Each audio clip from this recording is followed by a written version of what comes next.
Welcome back to my channel easy life. ಎಲ್ಲರೂ ಹೇಗಿದ್ದೀರಾ? ಎಲ್ಲರೂ ಚೆನ್ನಾಗಿರೋ ಅಂತ ಭಾವಿಸ್ಕೊಂಡು ಇವತ್ತಿನ ವ್ಲಾಗ್ನ ಸ್ಟಾರ್ಟ್ ಮಾಡ್ತಿದ್ದೀನಿ. So this is my day 3 in Pondicherry. So ನಾವು ಡೇ 3ಲಿ ಏನು ಪ್ಲ್ಯಾನ್ ಮಾಡ್ಕೊಂಡಿದ್ವಿ ಅಂದರೆ ಫಸ್ಟ್ ಚಿದಂಬರಂ ಟೆಂಪಲ್ ವಿಸಿಟ್ ಮಾಡೋಣ, ನೆಕ್ಸ್ಟ್ ಪಿಚ್ಚವರಂಗೆ ಹೋಗೋಣ ಅಂತ ಪ್ಲ್ಯಾನ್ ಮಾಡ್ಕೊಂಡಿದ್ವಿ. ಬಟ್ ಅನ್ಫಾರ್ಚುನೇಟ್ಲಿ ಅದು ಆಗಿಲ್ಲ. ಸೊ ಏನಾಯಿತು ಅಂತ ನಾನು ಮುಂದಕ್ಕೆ ಹೇಳ್ತಾ ಹೋಗ್ತೀನಿ. ಸೊ ನಾನು ಹೇಳ್ದಂಗೆ ನಾವು ಬೆಳಗ್ಗೆನೇ ಚಿದಂಬರಂ ಟೆಂಪಲ್ಗೆ ಹೊರಟ್ವಿ. ಸೊ ನೀವೇನಾದ್ರು ಪಾಂಡಿಚೇರಿಗೆ ವಿಸಿಟ್ ಮಾಡಿದ್ರೆ ಚಿದಂಬರಂ ಟೆಂಪಲ್ನ ಮಿಸ್ ಮಾಡಬೇಡಿ ಅಂತ ಹೇಳಕ್ಕೆ ಇಷ್ಟಪಡ್ತೀನಿ. ಸೊ ಪಾಂಡಿಚೇರಿಯಿಂದ ಚಿದಂಬರಂ ಟೆಂಪಲ್ಗೆ ಇಟ್ಸ್ ಜಸ್ಟ್ 2 hours ಡ್ರೈವ್.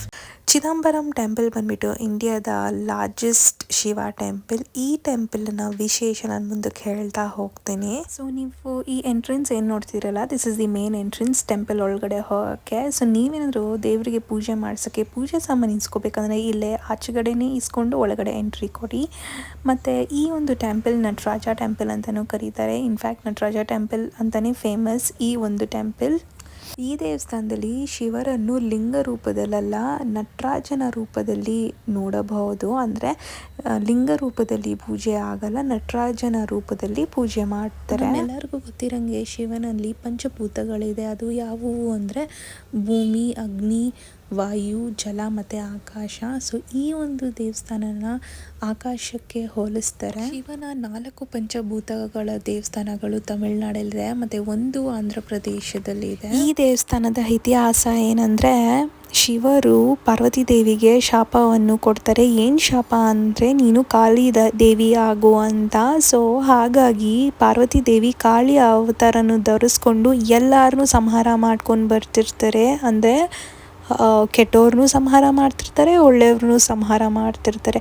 ಆಗ ಶಿವರು ನೀನು ಹೀಗೆ ಮಾಡಬೇಡ, ತಿಲೈ ಅಂತ ಒಂದು ಊರಿಗೆ ಹೋಗಿ ಶಾಂತಲಾಗು, ನಿನಗಾಗಿ ನಾನಲ್ಲಿ ಬರ್ತೀನಿ ಅಂತ ಹೇಳ್ತಾರೆ. ಅದಾದಮೇಲೆ ಕಾಳಿ ಅವರು ಕಾದು ಕಾದು ಕಾದು ಕೋಪಗೊಂಡು ಶಿವರಿಗೆ ಒಂದು ಸವಾಲನ್ನು ಹಾಕ್ತಾರೆ. ಏನು ಸವಾಲು ಅಂದರೆ ನಾವು ನೃತ್ಯ ಯುದ್ಧವನ್ನು ಮಾಡೋಣ ಅಂತ ಸವಾಲಾಗ್ತಾರೆ. ಆಗ ಶಿವ ಅವರು ಈ ಒಂದು ಸವಾಲನ್ನ ಒಪ್ಕೊಂಡು ಈ ಒಂದು ದೇವಸ್ಥಾನಕ್ಕೆ ನಟರಾಜನ ರೂಪದಲ್ಲಿ ಬರ್ತಾರೆ. ಈ ಒಂದು ಸವಾಲ್ಗೆ ಒಬ್ಬರು ಜಡ್ಜ್ ಕೂಡ ಇರ್ತಾರೆ. ಅವರ ಹೆಸರು ಪತಾಂಜಲಿ ಋಷಿಗಳಂತ. ಇವಾಗ ಈ ಒಂದು ನೃತ್ಯ ಯುದ್ಧ ಸ್ಟಾರ್ಟ್ ಆಗುತ್ತೆ. ಫಸ್ಟು ಶಿವರು ಆನಂದ ರೂಪದಲ್ಲಿ ನೃತ್ಯವನ್ನು ಮಾಡ್ತಾರೆ. ಕಾಂಪಿಟೇಷನ್ ಹಾಗೆ ಮುಂದಕ್ಕೆ ಹೋಗ್ತಾ ಹೋಗ್ತಾ ತುಂಬಾ ಕಷ್ಟ ಆಗುತ್ತೆ. ಹಾಗಾಗಿ ಶಿವರು ರೌದ್ರ ಅವತಾರವನ್ನು ಧರಿಸಿ ತನ್ನ ಬಲಗಾಲನ್ನು ಕುಂಡಲಿ ಮೇಲೆ ಇಟ್ಕೋತಾರೆ. ಕುಂಡಲಿ ಅಂದರೆ ಕಿವಿ ಅಂತ ಅರ್ಥ.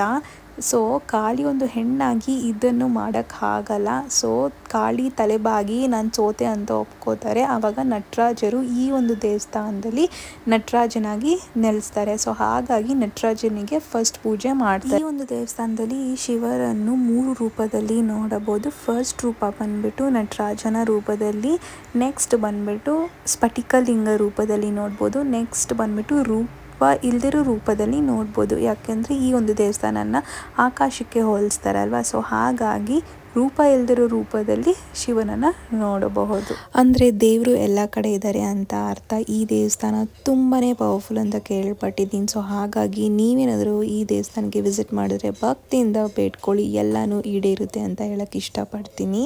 ಸೊ ಟೆಂಪಲ್ ಟೈಮಿಂಗ್ಸ್ ನೋಡಂಗಿದ್ರೆ ಮಾರ್ನಿಂಗ್ 6 to 12, ಆಫ್ಟರ್ನೂನ್ ಕ್ಲೋಸ್ ಆಗಿರುತ್ತೆ. ತಿರ್ಗಾ ಈವ್ನಿಂಗ್ 5 to 10 o'clockವರೆಗೂ ಓಪನ್ ಆಗಿರುತ್ತೆ. ಸೊ ನೆಕ್ಸ್ಟು ನಾವು ದರ್ಶನ ಎಲ್ಲ ಮಾಡಿಕೊಂಡು ಬ್ರೇಕ್ಫಾಸ್ಟ್ ಮಾಡೋಣ ಅಂತ ಇಲ್ಲೇ A to B ಇದೆ ದೇವಸ್ಥಾನ ಪಕ್ಕದಲ್ಲೇ. ಸೊ ಅಲ್ಲಿ ನಾವು ಬ್ರೇಕ್ಫಾಸ್ಟ್ಗೆ ಬಂದಿದ್ವಿ. ರಶ್ ಅಂತೂ ತುಂಬಾ ಇತ್ತು. ನಾವು ಆಲ್ಮೋಸ್ಟ್ ಬ್ರೇಕ್ಫಾಸ್ಟ್ಗೆ ಒಂದು 45 minutes ವೇಟ್ ಮಾಡಿದ್ದೀವಿ. ಆಮೇಲೆ ನಮಗೆ ಬ್ರೇಕ್ಫಾಸ್ಟ್ಗೆ ಸೀಟಿಂಗ್ ಸಿಕ್ತು. ಆ್ಯಕ್ಚುಲಿ ನಮಗೆ ನೆಕ್ಸ್ಟ್ ಪ್ಲ್ಯಾನ್ ಇದ್ದಿದ್ದು ಪಿಚ್ಚವರಂಗೆ ಹೋಗೋಣ ಅಂತ. Because from Chidambaram to Pichavaram it's just 20 minutes drive ಅಷ್ಟೇ.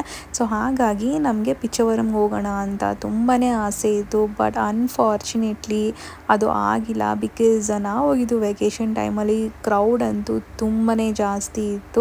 ಸೊ ಅವರು ಏನು ಹೇಳಿದ್ರಂದರೆ ನಮಗೆ ಆನ್ಲೈನಲ್ಲಿ ಬುಕ್ ಮಾಡ್ಕೊಂಬರ್ಬೇಕು ಅಂತ ಹೇಳಿದ್ರು. ನಾವು ಆನ್ಲೈನಲ್ಲೂ ಬುಕ್ ಮಾಡೋಕ್ಕೆ ಟ್ರೈ ಮಾಡಿದ್ವಿ, ಬಟ್ ಟಿಕೆಟ್ ಸಿಕ್ಕಿಲ್ಲ. ಸೊ ನಾವು ನೆಕ್ಸ್ಟ್ ಡೇಗೂ ಟ್ರೈ ಮಾಡಿದ್ವಿ, ಬಟ್ ಅನ್ಫಾರ್ಚುನೇಟ್ಲಿ ನಮಗೆ ಟಿಕೆಟೇ ಸಿಕ್ಕಿಲ್ಲ. ಮತ್ತು ಇನ್ನೊಂದು ಏನಂದರೆ, this is the second time I am coming to Pondicherry. First time ಬಂದಾಗಲೂ ಮಿಸ್ ಆಗಿತ್ತು, ಇವಾಗ ಈ ಸಲನೂ ಮಿಸ್ ಆಗಿತ್ತು. It was very disappointing to me. ನನಗಂತೂ ತುಂಬಾ ಬೇಜಾರಾಯಿತು. Because I so badly wanted to go for Pichavaram. But ಏನು ಮಾಡೋಕ್ಕಾಗಲ್ಲ ಅಂದ್ಬಿಟ್ಟು ನಾವಿಲ್ಲಿ ಪಾಂಡಿ ಓಷನ್ ಬೀಚಿಗೆ ಬಂದಿದ್ದೀವಿ ವಾಟರ್ ಗೇಮ್ಸ್ ಆಡೋಣ ಅಂತ. ಓ ನೀವು ಇದೇನು ನೋಡ್ತಿದ್ದೀರಲ್ಲ, this is the ticket counter where you need to collect the tickets for all the games. So ನಿಮಗೆ ಎಂಟ್ರ್ ಆಗಿದ ತಕ್ಷಣ ಇಲ್ಲೇ ನಿಮಗೆ ಬೋರ್ಡ್ಸ್ನ ಹಾಕಿರ್ತಾರೆ, ಯಾವ ಗೇಮ್ಸ್ಗೆ ಎಷ್ಟು ಪ್ರೈಸ್ ಅಂತ.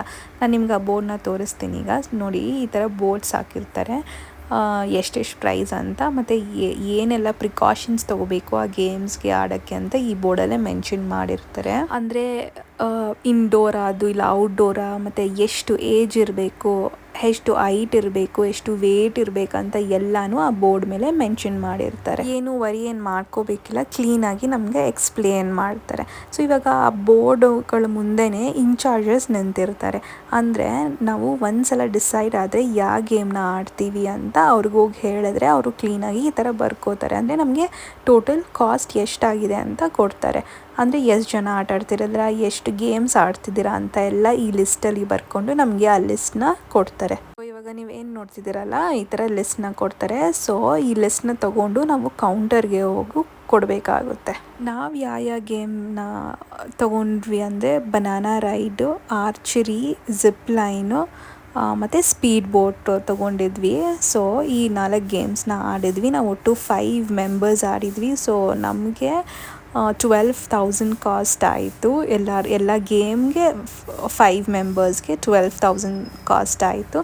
ಸೊ ಈ ನಾನು ಹೇಳಿದ್ನಲ್ವ, ಈ ಥರ ಕೌಂಟರ್ಗೆ ಹೋಗ್ಬಿಟ್ಟು ಆ ಥರ ಏನು ಕೊಟ್ಟಿರ್ತಾರೆ ಅವ್ರ ಲಿಸ್ಟ್ನ ಕೊಟ್ಬಿಟ್ಟು ನಮಗೆ ಈ ಥರ ಒಂದು ಬ್ಯಾಂಡ್ನ ಕೊಡ್ತಾರೆ. ಸೊ ಈ ಬ್ಯಾಂಡ್ನ ನಮಗೆ ಅಲ್ಲಿ ಎಂಟ್ರೆನ್ಸ್ ಹತ್ರ ವೇರ್ ಮಾಡಬೇಕು, ಅಂದರೆ ಅವರೇ ಟೈಮ್ ಮಾಡ್ತಾರೆ. ಆ್ಯಕ್ಚುಲಿ 12,000 ನನಗೆ ವರ್ತ್ ಅಂತಲೇ ಅನಿಸ್ತು. It was not two costly, it is worth ಅಂತಲೇ ಅನಿಸ್ತು ನನಗೆ. For 5 members for 4 games it is worth ಅಂತಲೇ ಅನಿಸ್ತು ನನಗೆ. ನನಗಂತೂ ಈ ಥರ ಗೇಮ್ಸ್ ಆಡಿ ತುಂಬಾ ಖುಷಿ ಆಯಿತು. It was so peaceful. First of all ನಾನು ನಿಮಗೆ ಹೇಳಿದ್ನಲ್ಲ, I was so disappointed that ಪಿಚ್ಚವರಮ್ಗೆ ಹೋಗೋಕ್ಕಾಗಿಲ್ಲ ಅಂತ. But after playing these games ಅಲ್ವಾ, ಐ ವಾಸ್ ರಿಯಲಿ ಸ್ಯಾಟಿಸ್ಫೈಡ್ ಅಂತಲೇ ಹೇಳ್ಬೋದು. ಆ್ಯಂಡ್ ಈ ಒಂದು ಪಾಂಡಿ ಓಷನ್ ಪಾರ್ಕ್ ಟೈಮಿಂಗ್ಸ್ ಬಂದುಬಿಟ್ಟು ಮಾರ್ನಿಂಗ್ 10 to 5 o'clockವರೆಗೂ ಮಾತ್ರ. 5 o'clock ಆದಮೇಲೆ ಓಪನ್ ಇರುತ್ತೆ, but you can only play the indoor games.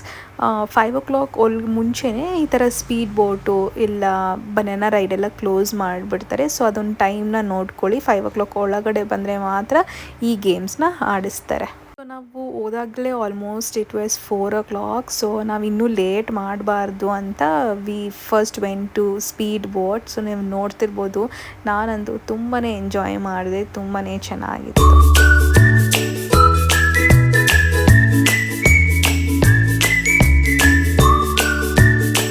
Boat ಆದಮೇಲೆ ನಾವು ನೆಕ್ಸ್ಟ್ ರೈಡ್ ಹೋಗಿದ್ದು ಬನಾನಾ ರೈಡ್ಗೆ. ಬಟ್ ಅದನ್ನು ಕ್ಯಾಪ್ಚರ್ ಮಾಡೋಕ್ಕಾಗಿಲ್ಲ. ಅದನ್ನು ತುಂಬಾ ಚೆನ್ನಾಗಿತ್ತು. I really enjoyed it. And next ನಾನು ಹೋಗಿದ್ದು ಜಿಪ್ ಲೈನ್ಗೆ.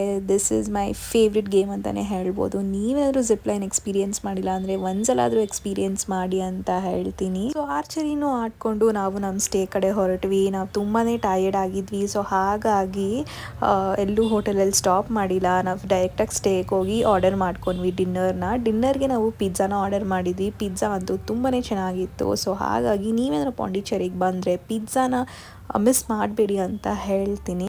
This was my day 3 in Pondicherry.